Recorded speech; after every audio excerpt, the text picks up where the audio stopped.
Hi friends, welcome back to our channel Shanmukha Agastya vlogs. నేను మీ అలేఖ్య. ఎలా ఉన్నారంతా? బాగున్నారా? మన యూట్యూబ్ సబ్స్క్రైబర్స్ చాలా మంది రిక్వెస్ట్ చేశారు ఒక వీడియో చేయమని. దాని గురించి అయితే ఇప్పుడు వీడియో చేస్తున్నాను. Let's get into the video friends. Audio Jungle.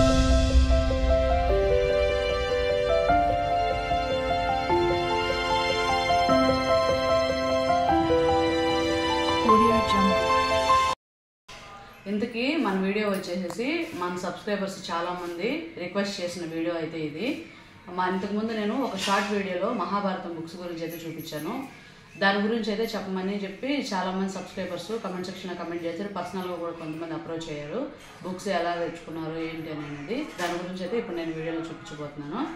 First వచ్చేసి ఈ మహాభారతం బుక్స్, ఇవి ఒరిజినల్ బుక్స్ అండి. ఎగ్జాక్ట్గా మహాభారతం ఏంటనేది ఈ ఒరిజినల్ బుక్స్లో ఉంటుంది.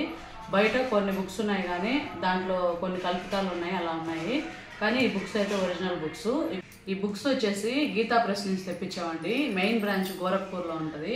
1923లో ఎస్టాబ్లిష్ చేశారు. రీసెంట్గా దీనికి గాంధీ పీస్ ప్రైజ్ కూడా వచ్చింది. 2023లో ఈ గీతా ప్రెస్కి గాంధీ పీస్ ప్రైజ్ కూడా ఇచ్చారు. ఈ మహాభారతం బుక్స్ని మేము హైదరాబాద్ నుంచి తెప్పించుకున్నాము. ఈ బుక్స్ మాకు పంపించింది మా హస్బెండ్ వాళ్ళ బెస్ట్ ఫ్రెండ్ మణికుమార్ అని, సాఫ్ట్వేర్ ఎంప్లాయ్ అన్న అయితే ఈ బుక్స్ని అక్కడి నుంచి తీసి ప్యాక్ చేసి పోస్ట్లో అయితే మాకు పంపించారు.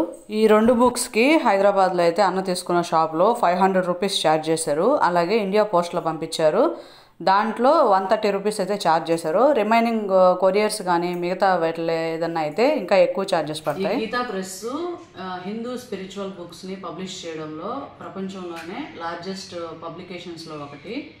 ఇప్పుడు బుక్స్ మీకైతే చూపిస్తాను. ఇదైతే మహాభారతం యొక్క ప్రథమ ఖండం అండి, సంక్షిప్త మహాభారతం. ఈ బుక్ వచ్చేసి మహాభారతంలో ద్వితీయ ఖండం.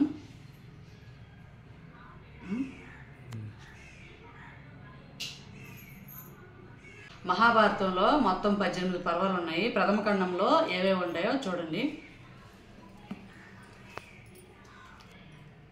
ప్రథమ ఖండంలో వచ్చేసి ఆది పర్వం, సభా పర్వం, వన పర్వం, విరాట పర్వం, ఉద్యోగ పర్వం, భీష్మ పర్వం, ద్రోణ పర్వాలు ఉంటాయి. మొత్తం ప్రథమ ఖండంలో 7 పర్వాలు ఉంటాయి. మిగిలినవి ద్వితీయ ఖండంలో ఉంటాయి. ఇది ద్వితీయ ఖండం. మిగిలిన పర్వాలన్నీ దీంట్లో ఉంటాయి. కర్ణ, శల్య, సాప్తిక, స్త్రీ, శాంతి, అనుశాసన, అశ్వమేధిక, ఆశ్రమవాసిక, మౌసల, మహాప్రస్థానిక, స్వర్గారోహణ పర్వం. మిగిలిన పర్వాలని ద్వితీయ ఖండంలో ఉంటాయి.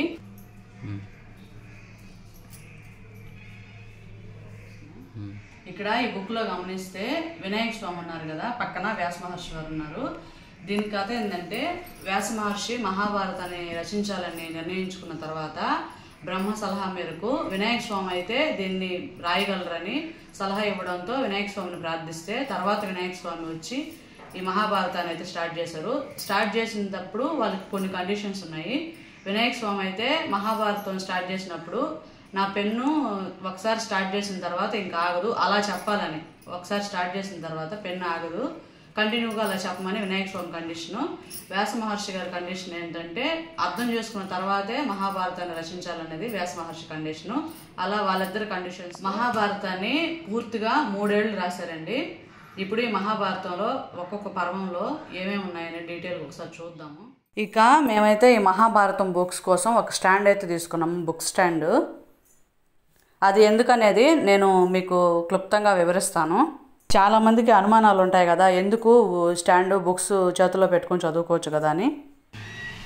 మహాభారతాన్ని పంచమ వేదంగా పిలుస్తారండి. మహాభారతాన్ని ఒక పక్క, 4 వేదాలు ఒక పక్క, అంటే ఋగ్వేదం, యజుర్వేదం, సామవేదం, అథర్వణ వేదం. ఈ వేదాలన్నీ ఒక పక్క, మహాభారతాన్ని ఒక పక్క పెడితే మహాభారతమే గొప్పదని దేవతలు నిర్ధారించారు. ఆ విషయాన్ని కూడా ఈ బుక్లో ఇచ్చున్నారు. అలాగే దీన్ని వ్యాస మహర్షి గారు మహాభారతాన్ని రచించే సమయంలో ప్రతిరోజు నిత్యం స్నానం ఆచరించిన తర్వాత మాత్రమే దీన్ని స్టార్ట్ చేసేవాళ్ళు. అంత పవిత్రమైన గ్రంథం ఇది. కాబట్టి దీన్ని నేల మీద పెట్టి కానీ, కాళ్ళ మీద పెట్టుకొని కానీ, చేతుల్లో పెట్టుకొని కానీ చదవకూడదు. కాబట్టే ఈ బుక్స్ కోసం ఈ పీట అయితే ఆర్డర్ చేశాము. ప్రతిరోజు స్నానం ఆచరించిన తర్వాత మాత్రమే మహాభారత గ్రంథాన్ని అయితే చదవాలి. అదే ఈ పీట మీద పెట్టుకొని మాత్రమే చదవాలి.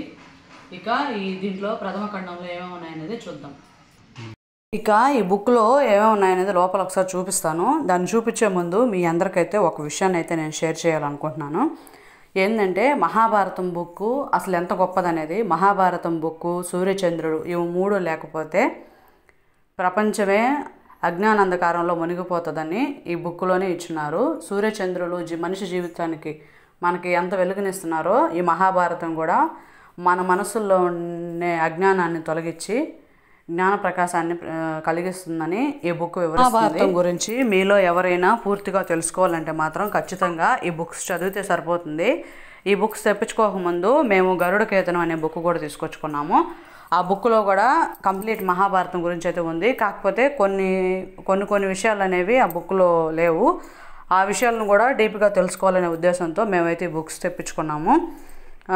నేనైతే మీ అందరికీ నా పర్సనల్గా ఇచ్చే ఒక సలహా ఏంటంటే ఈ మహాభారతం బుక్స్ మీరు చదవాలి అని అనుకునే ముందు హాట్స్టార్లో మహాభారతం సీరియల్ అయితే 198 ఎపిసోడ్ ఉన్నాయి. అదైతే చూడండి. అది చూసిన తర్వాత మీకు చాలా క్లారిటీ వస్తుంది. ఎందుకంటే ఈ మహాభారతంలో ఉన్న ఈ బుక్లో ఇప్పుడు మేము చదువుతున్నప్పుడు దీంట్లో ఉన్న ఇన్సిడెంట్స్, ఆ మహాభారతంలో ఉన్న ఇన్సిడెంట్స్ చాలా వరకు కరెక్టు. కాబట్టి మీకు అది ఒకసారి చూస్తే మీకు కొంచెం మినిమం నాలెడ్జ్ వస్తుంది. దాని తర్వాత ఈ బుక్స్ చదివితే మీరు ఇంకా డీప్గా అనలైజ్ చేయగలుగుతారు. ఈ వీడియోలోనే పక్కన మీకు ఒక బుక్ డిస్ప్లే అవుతుంది కదా, ఇదే గరుడ కేతనం బుక్ అనండి. ఎక్కిరాల అనంత కృష్ణమాచార్యుల వారు రాశారు. ఇది కూడా అన్ని వాస్తవాలే ఉన్నాయి. కాకపోతే కొన్ని మిస్ అయి ఉన్నాయి. ఆ మిస్ అయినవన్నీ ఈ బుక్లో వచ్చేస్తాయి. ఇవి మొత్తం కంప్లీట్ ఒరిజినల్ బుక్స్ అండి. ఏమాత్రం కల్పితాలు అయితే కాదు. ఈ పర్వంలో డీటెయిల్డ్గా అంతా ఉన్నాయండి. ఇప్పుడు ఆది పర్వంలో ఏముంటుంది, వనపర్వంలో ఏముంటుంది, వనపర్వంలో వాళ్ళు వనవాసం చేస్తారు కదా, దానికి సంబంధించింది కంప్లీట్గా అంతా డీటెయిల్డ్గా ప్రతిదీ క్లుప్తంగా చాలా బాగా అర్థమయ్యేలాగా ఇచ్చారు. ఇంకా విరాట పర్వంలో అయితే పాండవులు అక్కడికి వెళ్ళడం కానీ, అక్కడ కీచుకొని భీముడు చంపడం కానీ కంప్లీట్గా అంత డీటెయిల్డ్గా చాలా బాగుంది ఈ బుక్లో. మీరు మహాభారతం గురించి కంప్లీట్గా తెలుసుకోవాలి అని అనుకుంటే ఈ బుక్ చదివినా సరిపోద్ది. కానీ హాట్స్టార్లో ఉన్న ఆ సీరియల్ చూసి ఈ బుక్ చదివితే మీకు ఇంకా బాగా అర్థమవుతుంది అనే ఉద్దేశంతో చూస్తున్నాను. అదైతే మీ ఆప్షనల్ అండి. చూస్తే చూడొచ్చు, లేదంటే బుక్స్ చూసి చదవచ్చు డైరెక్ట్గా. కానీ అది చూస్తే మాత్రం పక్కాగా మీకు అంత క్లారిటీగా గుర్తుంటుంది. అది చూసి ఈ బుక్ చదివితే మీకు ఇంకా అంత డీటెయిల్డ్గా చదివేటప్పుడు మొత్తం గుర్తొస్తుంది అనే ఉద్దేశంతో అయితే చెప్తున్నాను. ఇక అది మీ ఇష్టం. ఇంకొక ముఖ్యమైన విషయం ఏంటంటే ఈ బుక్స్ ఆన్లైన్లో కూడా ఉన్నాయండి. కాకపోతే బయట ఆ షాప్తో పోలిస్తే ఆన్లైన్లో అయితే కాస్ట్ చాలా ఎక్కువ ఉన్నాయి. 1000 రూపాయల వరకు ఛార్జ్ చేస్తున్నారు ఆన్లైన్లో ఈ 2 బుక్స్కి.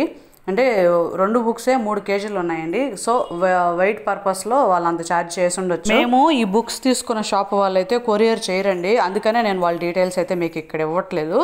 మేము తీసుకున్నప్పుడు మా ఆయన వాళ్ళ ఫ్రెండ్ అని చెప్పాను కదా, వాళ్ళు అక్కడ ఉన్నారు కాబట్టి మేము అక్కడి నుంచి బుక్స్ తెప్పించుకోగలిగాము. కాబట్టి మీరు ఆన్లైన్లో పర్చేస్ చేసుకుంటే బెటర్. సో ఫైనల్లీ ఇదే మన వీడియో అండి. ఈ వీడియో మీ అందరికీ ఖచ్చితంగా నచ్చుంటుందని అనుకుంటున్నాను. ఈ వీడియో మీ అందరికీ నచ్చినట్లయితే మన ఛానల్ని సబ్స్క్రైబ్ చేసి సపోర్ట్ చేయడం మాత్రం అసలు మర్చిపోవద్దు ఫ్రెండ్స్. Thank you.